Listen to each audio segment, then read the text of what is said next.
that last week, Albert's going to have about 698. Are the last 6 straight versus Pittsburgh? Yeah. Am I right about that? 3 home, 3 away. So he's going to be sitting 698. You're going to have a 10-game lead on the Brewers. Now, maybe they get close to the Braves/Mets. Maybe they do. I don't know. But that's going to be tough.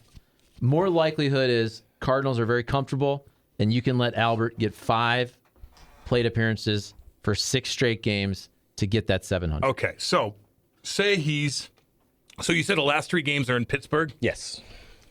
What if he's at 699 and it's the last game of the season and it's in Pittsburgh? How many fans are going to be there? It's a good question. It's an easy place to get a seat at, that's for sure. Well, is it going to be packed to see Albert in Pittsburgh? No, I wouldn't. It wouldn't surprise me. Is that a weekend series or I don't know. Midweek? I think that's actually a midweek. Season series. ends on a Wednesday this year. Yeah, that's So it's a Wednesday night. They play the last game at Busch, which is just the prices for that game. Oh, you would think it's Game 7 of the World Series. That's on that Sunday, so yeah, they're going up there, and I don't know. I think people will travel for that. Why not? Tickets cost like $3. Will people in Pittsburgh go watch?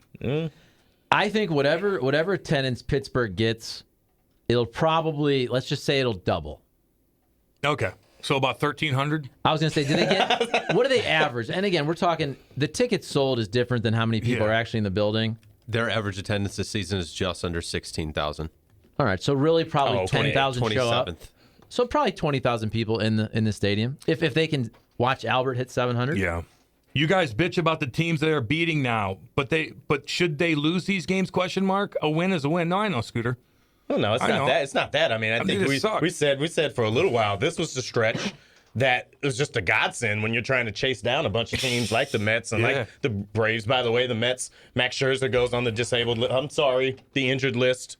Oh, thank you, Buck. Yesterday, Walter. Yesterday, Max Scherzer goes on the injured list yesterday. That doesn't hurt the chances that you got there. So I don't know. I mean, it's going to pick up over the next few weeks. You got a trip out to San Diego. You got L.A., which is a joy. I mean, you've always got in division with the Brewers that got something to play for. So yeah, enjoy these days while you got them.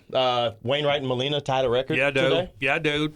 Oh, there's a lot of great storylines, and me bringing that up in no way, shape, or form am I saying anything that's disparaging against the Cardinals. If anything, if you're a baseball fan, you should look at the Cardinals as the model organization. They never rebuild. Nope. They are always in contention. If you are a Cardinals fan, they essentially give you 162 games plus. Even if they miss the playoffs, it's in the final week or the final weekend. I'm looking at this as a sports fan, which is why I think NFL games are more of must-see TV. I understand there's only 17 of them. My point is nothing against the Cardinals. The Cardinals should get all the credit in the world for always being competitive. The issue is there are way too many teams that are uncompetitive, and I think when you look at the schedule and you see half of them are Pirates and Reds and Cubs and Nationals, as a sports fan, I'm sorry. I'm just not as into that. No, I get it. I'm just being honest. I get it. The good thing about playing teams, crap or not, is the winning breeds confidence and that you want that going into the playoffs. No, I get that, dude.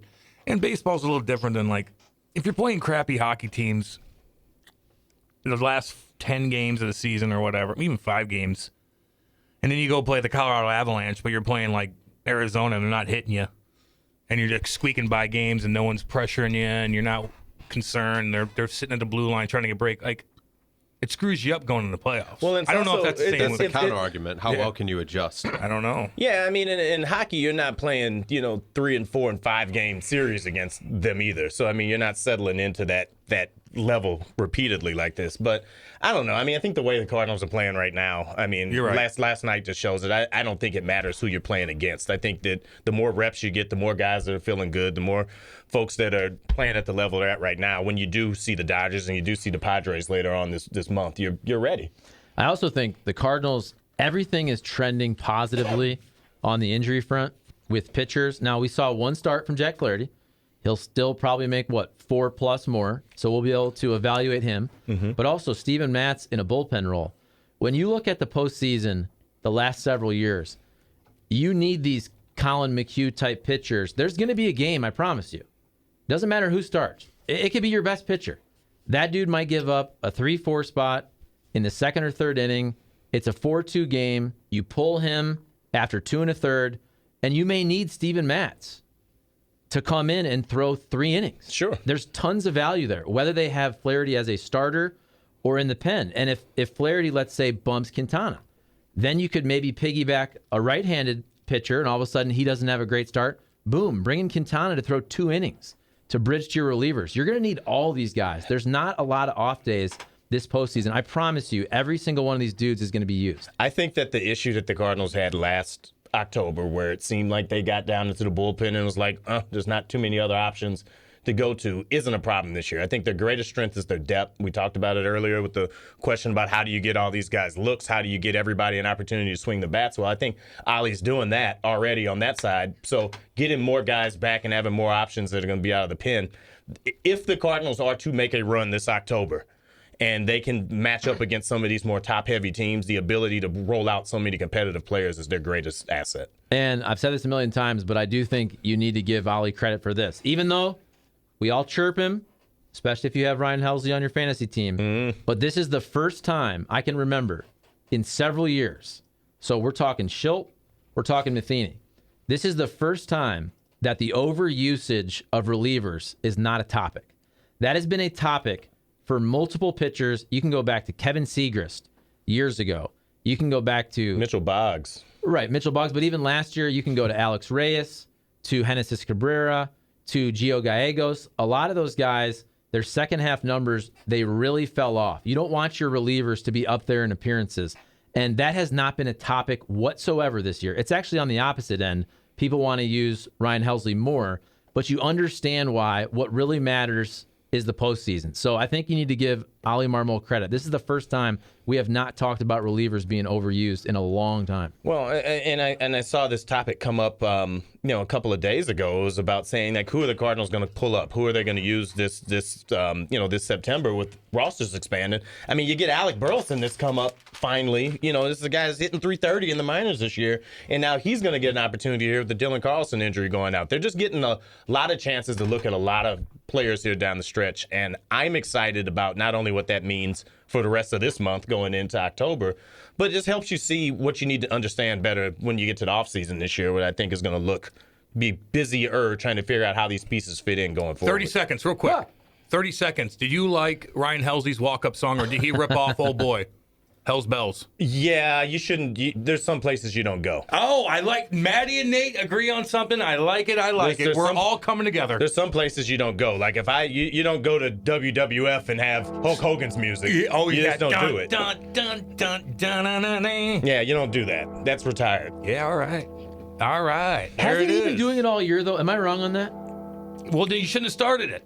Wrong is wrong no matter how long you do it. Thank you, Maddie. Wrong is wrong. Well, the whole thing with the red lights, though, I thought that was the focus. But then everybody started focusing on the song, which I think he's had all year. Now it's gotten amplified and a lot of attention, and people are like, no one knows who's Ryan Helsley's song is, besides maybe some people in St. Louis. But like, now that it's out there and people probably hadn't posted, and like, why'd you rip off Old Boy? Just use the Undertaker's theme if you're going to use that. What's that one? It's just got the bells at the beginning of it. Yeah. It sounds the same way. Yeah. Just do it. Do Cowboys from Hell. I would actually have more respect if he came out and was like, you know what? Screw all of you. I'm paying homage to Trevor Hoffman, and I'm owning this. But I don't even know if he knew that it was Trevor Hoffman's. Wow. I mean, ignorance is bliss, I suppose. Dang. That's because Marmol's not easy or isn't quick to pull starters out switching relievers every 2 minutes like Matheny and Schilt. Well, I think that some of the rule changes have also made him adapt to that too. I mean, you can't just pull the switch all the time, batter for batter that way. But no, I think Ollie lets guys pitch through situations a little differently than they do. And the big question about him coming into the season was, what was he going to be? What type of guy is he going to be? I think I got a pretty good feel for what his approach is and how he's doing it now. All right.